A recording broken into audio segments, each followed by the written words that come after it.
मैंने उन्हें कभी माई कहकर नहीं पुकारा। मेरे लिए तो वह अंत तक रुक्की मौसी ही रही, मेरी माँ के दूर के रिश्ते की ममेरी बहन। मेरी माँ का मायका उपराड़ा में था। उपराड़ा के पंथ तब अपनी दो विशिष्टताओं के लिए प्रसिद्ध थे।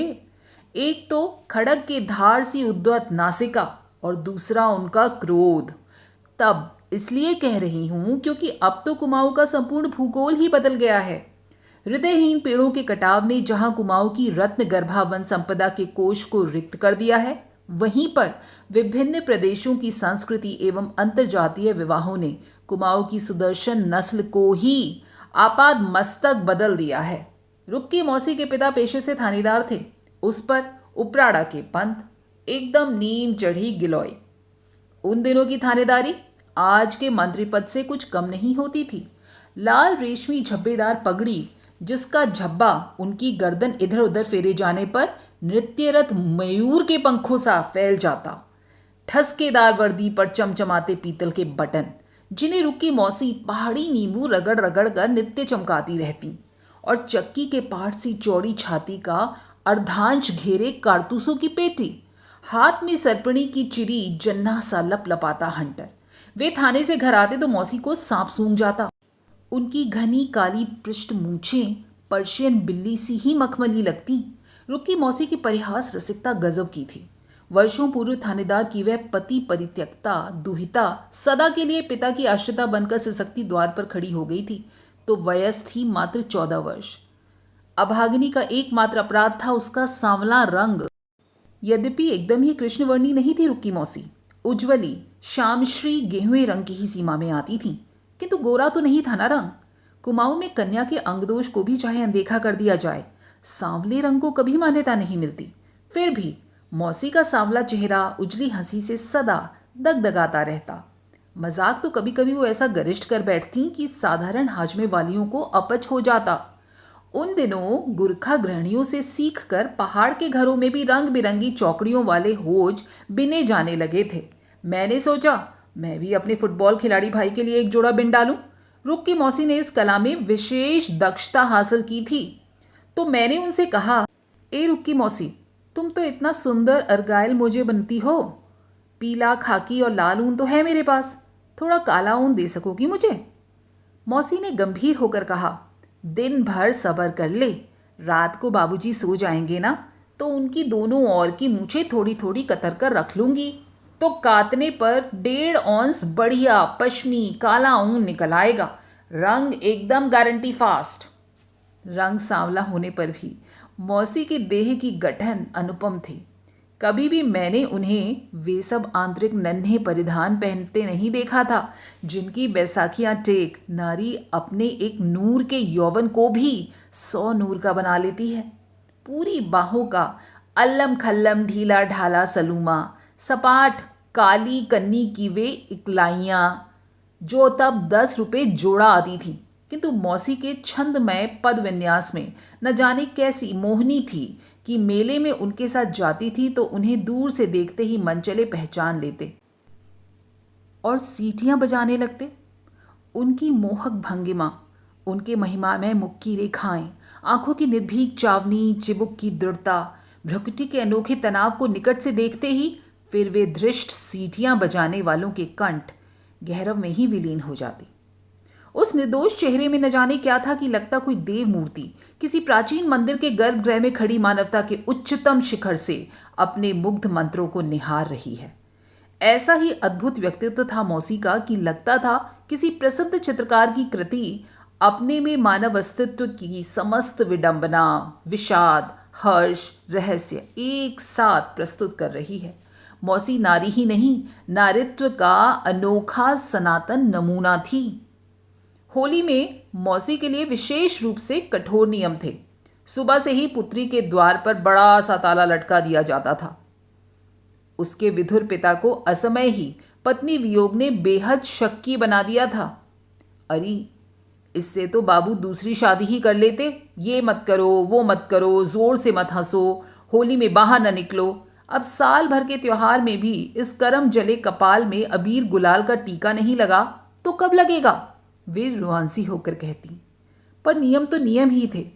थाल भर गुंजिया ठंडाई के छलकते ग्लास सजा सजा कर मौसी ही बाहर बेचती और द्वार की दरार से देखती रहती। न जाने कितने रिश्ते के मनचले देवर जीजा उसी दरार पर दृष्टि निबद्ध किए लंबी सांसें भरते काली थानेदारी मूछियों की ही अबीरी अभिनंदन कर लौट जाते। मौसी के वैधव्य का करुण इतिहास किसी से छिपा नहीं था। पुत्री के लिए थानेदार ने अपनी ही बिरादरी का ऊंचा अगला गबरू जवान ठोक पीट कर छांटा था। तब यह नहीं देख पाए थे कि चंदन के उस वृक्ष के भीतर ही भीतर अदृश्य घुनों ने चाट कर खोखला कर दिया है। हाथ लगते ही वह ढह जाएगा। विवाह के 25वें दिन ही आभूषण सज्जा विहीना रुक्की मौसी पितृद्वार पर सिसकती खड़ी थी। पहले कुछ क्षणों तक थानेदार सन्न खड़े रह गए। यह क्या, अकेली नंगी बुच्ची लड़की को मायके कैसे भेज दिया? क्या बात है रुक्की? बड़ी दुलार से उन्होंने पूछा। पिता की ऐसी मीठी पुचकार सुनने की वह अभ्यस्त नहीं थी। आज तक क्या कभी भी किसी गाली बिना दुर्घुष जनक ने उसे ऐसे पुचकार कर कुछ पूछा था क्या? वह बुरी तरह सिसकने लगी। बाबू, मैं अब वहां नहीं जाऊंगी, देखो मेरी पीठ। और फिर पिता के सम्मुख वह अपनी सुचिक्कन पीठ उलंघ कर खड़ी हो गई थी। लगता था कसाई ने हंटर से लड़की की पीठ ही उधेड़ कर रख दी थी। एक क्षण को थानेदार पत्थर की मूरत बन गया। अपने जीवन में उसने भी तो न जाने कितने अपराधियों की पीठ हंटर से ऐसे ही छील कर रख दी थी। क्या आज उसी दंड का विधाता उसकी निरीह मात्रहीना पुत्री की पीठ पर लिख रहा है? फिर उन्होंने पिता को एक एक बात बता दी थी। उनके शराबी नारी लोलुप पति की एक नहीं अनेक रक्षिताएं थीं। नववधु के समस्त आभूषण शराब के नशे में चूर उनका मदालस पति अपनी उन्हीं गोपिकाओं को बांट आया था। क्रोध में दांत पीसता थानेदार एक भयंकर और भयानक हुंकार कर उठा था तो शरीर का समस्त रक्त उसकी आंखों में उतर आया था। तू दरवाजा भीतर से बंद कर ले, मैं जा रहा हूं। कहाँ जा रहे हो बाबू? चिंतातुर रुक्की मौसी मन ही मन जान गई थी कि उसके बाबू नवीन जामाता से हिसाब बराबर करने जा रहे हैं। पिता का क्रोध क्या वे जानती नहीं थी। दूसरे दिन भोर होने से कुछ पहले ही वे लौटे तो रुक्की मौसी से कहा, जा बेटी, अपना मंगलसूत्र उतारकर बाहर पत्थर पर रखा। रुक्की मौसी ये सुनकर वहीं पर धम से बैठ गई थी। क्या कह रहे हो बाबू? क्या कराए हो तुम? वही कराया हूं बेटा जो करना चाहिए था। जा बेटी, अपना मंगलसूत्र बाहर पत्थर पर धरा। किसी भी कुमाऊनी सधवा के लिए इससे विकट गाली और क्या हो सकती थी? तू घबरा मत बेटी, तेरा बाप कभी कच्ची गोलियां नहीं खेलता। 25 वर्ष की थानेदारी कर चुका हूं, वह भी कुमाऊं के सबसे बीहड़ अपराधी इलाके कत्यूर में। कल सुन लेना। थानेदार का दामाद दुर्गिया कुमाऊं मोटर यूनियन की बस से कुचला गया, सिर अलग और धड़ अलग। अच्छा हुआ जो साला शराब के नशे में चूर था। जांच होगी तो वही अपराधी सिद्ध होगा। ड्राइवर खीन सिंह बेदाग छूट जाएगा। वैसे भी मैंने ड्राइवर के बाल बच्चों का पूरा इंतजाम कर दिया था। यह क्या किया तुमने बाबू? छी छी, अपनी ही बेटी को विधवा बना दिया। वह बिलख उठी थी। ऐसी सदवा से विधवा भली, तुझे कैसी चिंता है बेटी? तेरा बाप जो जिंदा है। सुबह होते ही खबर पा पूरा गांव उतर आया था। हाय राम, क्या सुख देखा बेचारी ने। बचपन में माँ को खोया और विवाह होते ही पति को। ऐसा दिन दुश्मन को भी न दिखाए भगवान। जो ठाकुरों की बेटी होती तो दूसरा घर कर देते, पर अभागिन है भी तो ब्राह्मण की बेटी। थानेदार अब क्या होगा? असमय के वैधव्य ने मौसी के मासूम चेहरे को और भी कमनीय बना दिया था। पिता के घर में अब उस पर किसी भी प्रकार की रोक टोक नहीं रही। जहाँ चाहे घूमे, जो चाहे पहने, जो चाहे ओढ़े। पर मौसी ने स्वेच्छा से ही कठोर वैधव्य व्रत का ऐसा पालन करना आरंभ किया कि गांव की अनुभव प्राप्त वरिष्ठ विधवाएं भी देखती ही रह गईं। न वे कहीं जाती, न हमजोलियों से के साथ उठती बैठती। पहले कन्नीदार रंगीन साड़ियों से उनका बक्सा पटा था। एक एक कर उन्होंने सब बांट दी। बिना किनारे की मर्दानी सफ़ेद धोती, न हाथ में सोने की चूड़ियाँ, न गले में सोने की चेन, जिसके लॉकेट में मीनाकारी ओम गुथवाकर उसके पिता ने उसे कभी बड़े चाव से स्वयं पहना दिया था। लाख कहने पर भी उन्होंने फिर चप्पल भी नहीं पहनी। पहाड़ की विधवाएं क्या कभी पैरों में कुछ पहनती हैं बाबू? उनके निर्दोष प्रश्न में भी अपराधी पिता को कठोर श्लेष का पुट बुरी तरह आहत कर गया था। पहले 5 मिनट में विष्णु विष्णु कह जो लड़की बड़े अधैर्य से पूजा पाठ से निवृत्त हो जाती थी, अब घंटों पूजा पाठ करने में बिताने लगी। कंठ तो मधुर था ही, संस्कृत का उच्चारण भी त्रुटिहीन था। मैं एक दिन मिलने गई तो देखा, सद्य स्नाता मौसी पीठ पर सघन केश राशि बिखेरे आंखें मूंदे विष्णु सहस्त्र नाम का पाठ कर रही थी। मैं चुपचाप उन्हें देखती रही। पिछली होली को अभी 7 ही महीने हुए थे। मैं उनसे मिलने गई तो वह रोटी डाल रही थी। अरे, कल क्यों नहीं आई? उन्होंने बड़े उत्साह से कहा। हम तो खैर हर साल इस तरह इस बार भी कमरे में बंद थे, पर होली गाने बाबूजी ने बागेश्वर वाले जीजा को बुलवाया था। आहा, क्या कंठ है उनका! ऐसा बढ़िया होली गाई कि बस सुनेगी। और फिर चिमटे से सम का आह्वान करती वह स्वयं ही गुनगुनाने लगी थी। फिर कुटिल कनखी से मुझे बींध कर बोली, पी ही नहीं रहे तो किसके अंक में गिरूं? तू ही बता। आज वही अबीर गुलाल से मदालस कंठ स्वर अचानक कितना बदल गया था। पूरे गांव में रुक्की के वैधव्य व्रत की ही चर्चा थी। क्या उम्र थी उसकी? केवल 15 वर्ष, पर क्या गजब का संयम था! कैसी अपूर्व शुचिता थी! प्याज नहीं खाती, टमाटर, बैंगन, मसूर की दाल, जो जो वस्तुएं विधवाओं को वर्जित हैं, वे ही दुर्भाग्य से कभी मौसी की प्रिय थी। पर मजाल, कभी कोई वर्जित वस्तु जिन्ना का स्पर्श करे या कोई एकादशी छूट जाए। मैं जितनी ही बार उन्हें देखती, लगता वह साधारण मानवी के स्तर से निरंतर ऊपर उठती, हम सबकी पकड़ से दूर होती जा रही हैं। वह दीप्ति, वह तेज, वह भाव विवलता, क्या सचमुच उन्हें हमसे दूर करती जा रही है? क्या वैधव्य में भी नारी का रूप निखरता है, मन निर्मल होता है, और क्या विशुद्ध पति विरहित चित्त की वह निष्काम भावना एकता का संधान करती फिरती है? गांव में कोई बीमार पड़ जाए, चाहे वह शूद्र हो या चांडाल, मौसी रात दिन उसकी सेवा में एक कर देती। लगता था काम, क्रोध, मद, लोभ जैसे तस्कर भी मौसी के पीछे पीछे पालतू कुत्ते बने निरंतर दुम हिला रहे हैं। मुझे विश्वास हो गया कि मनुष्य में ऐसी कोई महान शक्ति अवश्य ही विद्यमान रहती है, जो दारुण आघात पाकर उसे जितेंद्रिय बनाने की प्रेरणा ही नहीं देती, उसे जितेंद्रिय बना भी देती है।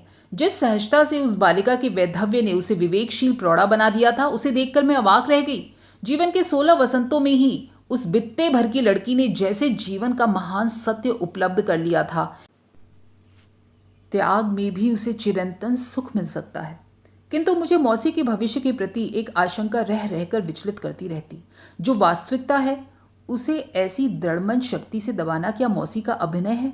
यदि वास्तव में वह सब अभिनय है, मात्र समाज को प्रभावित करने की चेष्टा है, तो यह वास्तविकता कभी नग्न रूप में प्रकट होकर कुत्सित तो नहीं बन उठेगी।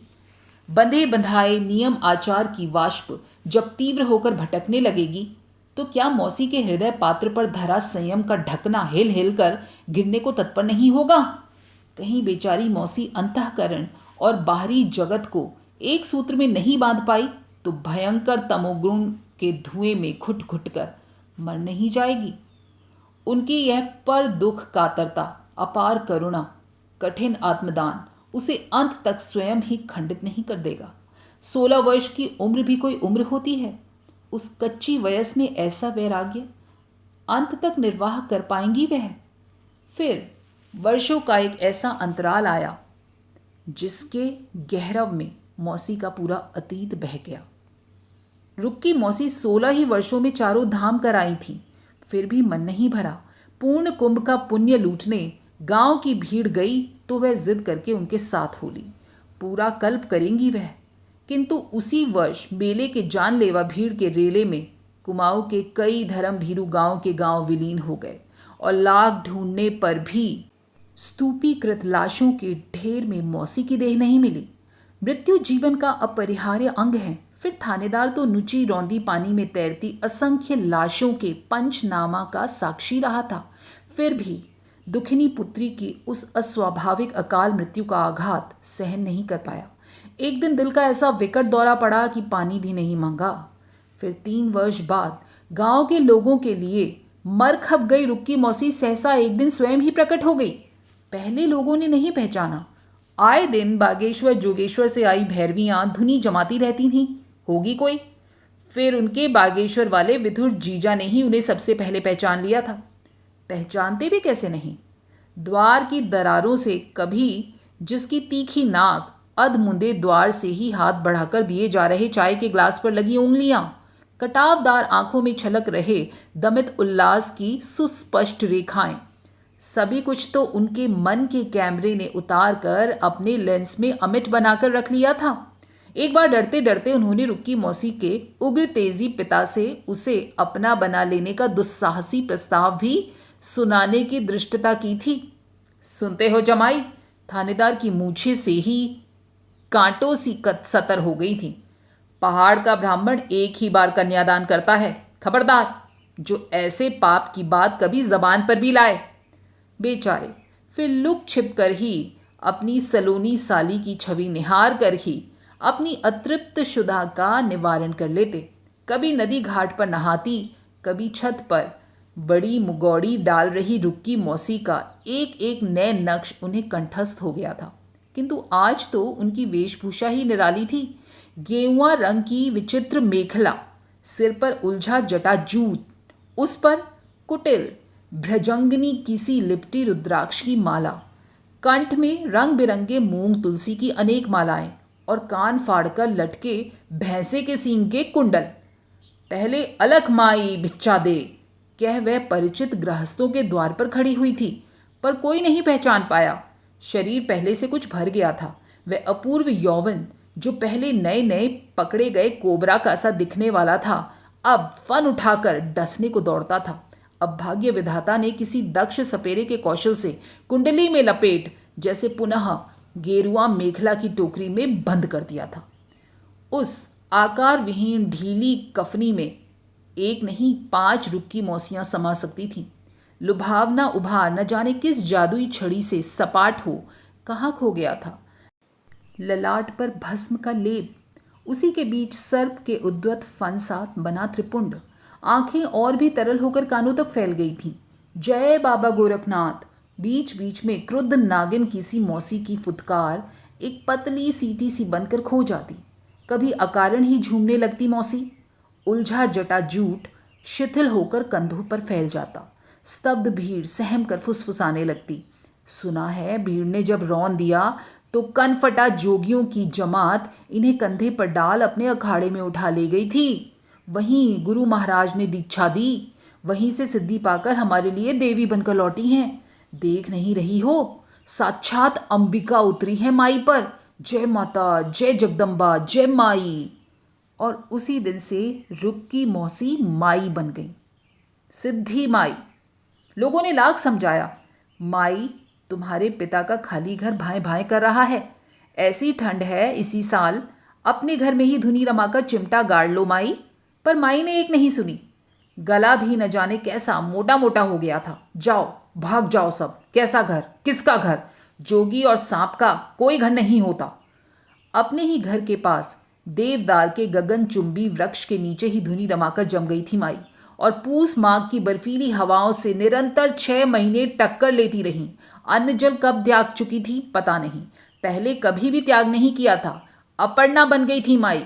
किसी का बेटा असाध्य रोग से ग्रस्त हो मौत की घड़ियां गिन रहा था, डॉक्टरों ने जवाब दे दिया, वैद्य ने सिर हिला दिया, तो माँ बाप डांडी में लाद कर माई के थान में ले आते। जय बाबा गोरखनाथ। और लड़का दूसरे ही दिन कबड्डी खेलने लगा। माई की कृपा, एक हुंकारा और रोग शोक सब दूर। किसी की भैंस खो गई तो माई ने दिन दिशा नक्षत्र सब बता दिया। इस दिन इस दिशा में इस नक्षत्र में भैंस मिल जाएगी, जा भाग। धीरे धीरे माई की ख्याति कई शहरों तक फैल गई। बंबई का कोई सेठ हवाई टिकट लेकर आया और माई को सिर आंखों पर बिठाकर अपने ल्यूकोमा ग्रस्त पौत्र को रोग मुक्ति दिलाने बंबई ले गया। कुवैत के किसी लक्षाधिपति ने तो दीनार भरकर पूरी थैली माई के चरणों में उड़ेल दी, पर माई नहीं गई। क्या करूं रे जाकर, तेरा बेटा तो वहां जा चुका है जहां का बुलावा रोकने तू मुझे लिवाने लाया है। लोगों की आंखें फटी की फटी रह गई। एकदम ठीक कह रही थी माई, सचमुच ही उस शेख का बच्चा चला गया। जल्दी उसे फोन आया, पता चला आपका बेटा नहीं रहा।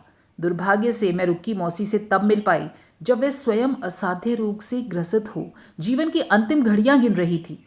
रीनल फेलियर है, कोई उम्मीद नहीं है बचने की। कहते हैं डायलिसिस शायद कुछ दिन बढ़ा दे, फिर किडनी ट्रांसप्लांट, किंतु कौन अपना संसारी गुर्दा उस पवित्र देव मंदिर में स्थापित करने का दुस्साहस कर सकता था। मृत्यु और मौसी सांप नेवले से ही जूझ रहे थे, फिर भी उनके भक्त अपनी माई की पराजय स्वीकार करने को तत्पर नहीं थे, जिसने सैकड़ों को जीवन दान दिया। वह क्या चाहने पर अपने को रोग मुक्त कर मौत को अंगूठा नहीं दिखा सकती थी?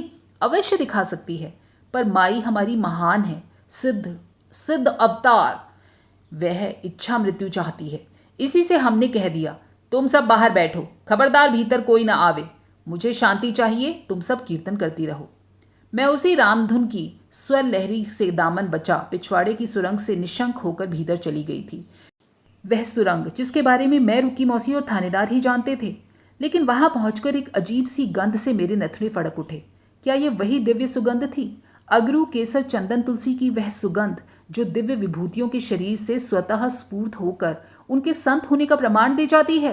पर कैसी लग रही थी रुक्की मौसी? आंखें बंद थी या खुली? दोनों दुबले सींक से हाथ परस्पर कैंची बने छाती पर धरे थे, जटाएं बिखर कर इधर उधर फैल गई थी। मैं और निकट गई। पहले अपने एकांत के उस अप्रत्याशित व्याघात से मौसी की भ्रक्ति कुछ तन गई थी। उन्होंने भक्त मंडली को स्पष्ट आदेश दिए थे कि कोई भीतर न आने पावे, लेकिन फिर सहसा मुझे पहचान कर उन कठोर गज आंखों का आर्त विस्मय उल्लास की रेखाएं बनकर उस पीले चेहरे को उद्भासित कर गया। अरे तू देख, मैं तुझे ही याद कर रही थी। एक काम कर देगी मेरा? देख जरा जल्दी करना, मेरे पास बहुत कम समय है, मुझे जाना है। वह बालिका सी अधीर हो उठी थी। ऐसे में कहाँ जाना है तुम्हें मौसी? अब मैं आ गई हूँ, तुम्हें कहीं नहीं जाने दूंगी। मैं उस झूला सा बन गई खटिया की पाटी पर बैठ गई। पगली, उस करुण हंसी में जैसे मौसी ने अपने प्राण निकाल कर रख दिए थे। कंठ स्वर जैसे मीलों दूर से आ रहा था। जाना तो मुझे है ही, तू चाहने पर भी क्या मुझे रोक सकती है? पर यह काम तू ही कर सकती है। बताओ मौसी, क्या काम करना है मुझे? उन्होंने सिराने से 2 रुपये मेरे हाथ में धर दिए। कचहरी के पास लोहे के शेर वाली सड़क जानती है ना? और आगे बढ़ना। फिर वह रुक गई, जैसे बोल ही नहीं फूट रहा था। हाँ हाँ जानती हूँ मौसी। भला उस लोहे के शेर को अल्मोड़ा में तब कौन नहीं जानता था? उस आकारहीन निर्जीव शेर की ख्याति उसकी किस कलात्मकता के कारण हुई थी, यह मैं आज तक नहीं समझ पाई। निहायत बदसूरत उस शेर का चेहरा बिल्ली का सा लगता था। शरीर की काली पीली धारियों को अल्मोड़ा की वर्षों की वर्षा के प्रहार ने एकदम रंगविहीन बना दिया था। फिर भी वह अल्मोड़ा के भूगोल का चलता फिरता गाइड स्टोन था। वहीं से सीधी चली जाना। गरीबुल्ला की दुकान से थोड़े आगे एक मुसलमानी बिरयानी गोश्त की दुकान है, वहां से मेरे लिए एक प्याला सालन ले आ, चटपट। मुझे जैसे किसी ने तीखे ऊंचे पहाड़ से अंधी घाटी में धकेल दिया। कहती क्या है मौसी? वह गोश्त खाएगी? वह जिसने अपना कैशोर्य यौवन स्वेच्छा से सुचिता के अभेद्य दुर्ग में बंदी बना अपनी सब इंद्रियां विजित कर ली थीं, जिसने अन्न जल त्याग केवल पत्ते चबाकर ही जिन्ना को पालतू बिल्ली बना लिया था, पवित्र बेदाग सात्विकी सिद्धि माई यह कैसी बचकानी अविवेकी फरमाइश कर रही थीं? कहीं दिमाग तो नहीं फिर गया था उनका? जा जा, देर मत कर। फिर वे स्वयं ही कैफियत देने लगी। जीवन भर कभी गोश्त नहीं चखा, सुना है बहुत बढ़िया स्वाद होता है। बिना अतृप्त लालसा लिए ही चली गई तो एक बार फिर इस मनहूस पृथ्वी पर लौटना पड़ेगा। जा मेरी बच्ची, ले आ जल्दी। मैं फिर हवाई घोड़े पर बैठी चली जा रही थी। न जाने कितनी पगडंडियां फांदी, जारवन देवी, मोतियाधारा, चंपानौला, फिर वही ऐतिहासिक लोहे के शेर तक पहुंचने वाली 7-7 गजी सीढ़ियां। कंठ सूख गया, पैर कांपने लगे, पर मैं उस दुकान पर पहुंच ही गई। जब उसी वेग से लौटी तो रामधुन के समवेती कंठ स्वर को देवदारी बयार और भी तीव्रता से दोहरा रही थी। फिर उसी सुरंग को टटोलती भीतर पहुंची। संध्या निढाल होकर पूरे कमरे में प्रस्वाक्लांत जननी सी पसरी पड़ी थी। मौसी का पीला रुग्ण चेहरा भी उस रक्तिम आभा से लाल लग रहा था। ले आई। लेटे लेटे ही मौसी ने दिया सकोरा थामने 2 हाथ बढ़ा दिए। मैंने बोटियों से भरा अंबरी लाल लाल सालन मौसी को थमा दिया। मुझे बिठा दे और दरवाजे की कुंडी चढ़ा दे, कोई आना जावे। वह बुरी तरह हाँफने लगी। मैंने कुंडी चढ़ा दी। फिर सहारा देकर मौसी को भी बिठा दिया। बैठते ही वह मेरे हाथ से मिट्टी का सकोरा छीन भूखी शेरनी सी उठ पर टूट पड़ी। आह आह करती वह जैसे हड्डियां चबाने लगी। मुझे भय हुआ कि हड्डियों के साथ साथ मिट्टी का सकोरा भी न चबा डाले। फिर खाली सकोरा मुझे थमा।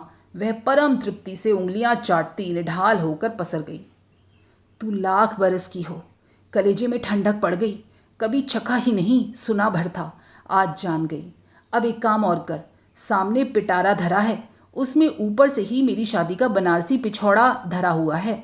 मुझे ओढ़ा दे और सुन। जैसे मौसी का दुस्साहसी प्रस्ताव पुराने बलगम का सा कंठ में ही अटक गया। क्या मौसी, एक बिंदी भी लगा दे। इंगूर की डिबिया भी उसी पिटारे में है। आईना भी दे देना री। मैं कांपती मौसी के एक एक आदेश का मंत्रपूत माध्यम बनी पालन करती जा रही थी। इस मनहूस गेरुआ कफनी को उतारकर दूर पटक दे पहले। मैंने यही किया। यत्न से मौसी का श्रृंगार किया। कटोरी सा घूंघट भी निकाला। इंगुर की नन्ही बिंदी लगाई। कांपते हाथों से आईना देखकर वह हंसी। वह हंसी थी या वेग से दबाई गई सिसकी। इतनी बुरी तो नहीं हूं दिखने में। सब इच्छाएं पूरी हो गई आज। बस एक ही इच्छा रह गई। उनके दीर्घ श्वास ने दर्पण को मलिन कर दिया। मैं चाहने पर भी नहीं कह पाई, कौन सी इच्छा रह गई मौसी, कह डालो ना।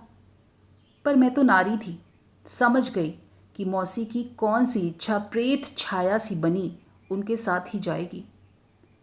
जाए पंडु पी के अंक, चाहे कलंक लगेरी। फिर उसी क्षण वह निर्वाक होकर छत की बलियों को देखने लगी। ऊर्ध्वश्वास सहसा कंठा में घर घराने लगा। उनकी स्थिर दृष्टि बलियों पर लगी हुई थी। मौसी, मौसी। मैंने उनके कानों से सिर सटा दिया। मौसी उसी पथराई दृष्टि से छत को ही देख रही थी, अपलक। किसे देख रही थी ऐसे? क्या वैतरणी के उस पार नर मांस भक्षी गिद्ध चिलों का गोलाकार मंडराती पंक्ति को देख लिया था मौसी ने? या शोणित की तरंगों से तरंगायमान स्वयं वैतरणी ही उद्वेलित हो उन्हें लीलने बढ़ी चली आ रही थी? या यमदूतों के पीछे पीछे आ रहे कद्दावर मांस भक्षी कुत्तों की लपलपाती जीभ ही मौसी की मर्मांतक पुतलियों को ऐसे विस्फारित कर रही थी? मौसी निश्चेष्ट पड़ी थी। न सांस का उतार चढ़ाव, न कंठ की घरघराहट। मैं समझ गई। फिर मैंने यत्न से उनकी क्रमशः लकड़ी बनती जा रही देह से श्रृंगार उतारा। एक बार फिर वही गेरुआ मेखला पहना, रुद्राक्ष की मालाओं का भ्रामक जाल उस निष्प्राण छाती पर फैला दिया। अपने ही आंचल से बिंदी का चिन्ह मिटाया। रामधुन एक तीव्र बयार के साथ पास आती जा रही थी। जय माई, जय सिद्धि माई, जय माई। मैंने एक बार उस शांत स्निग्ध चेहरे को फिर से देखा। कैसा अपूर्व संतोष था चेहरे पर, कैसी शांति। भीड़ किसी दुस्साहसी निर्भीक दस्यु दल सी भीतर धंसी आ रही है, यह मैं समझ गई। फिर मैं जैसे चुपचाप उस सुरंग से भीतर आई थी, वैसे ही चुपचाप बाहर निकल गई। दोस्तों, ये थी शिवानी जी की कहानी माई। कैसी लगी आपको कमेंट करके बताइएगा, और अगर पसंद आई हो तो लाइक, शेयर और सब्सक्राइब करना बिल्कुल ना भूलिएगा। फिर मिलेंगे अगली बार ऐसी ही कहानियों के साथ। तब तक अपना और अपनों का खूब सारा ढेरों ख्याल रखिए। स्वस्थ रहिए और मस्त रहिए। नमस्कार।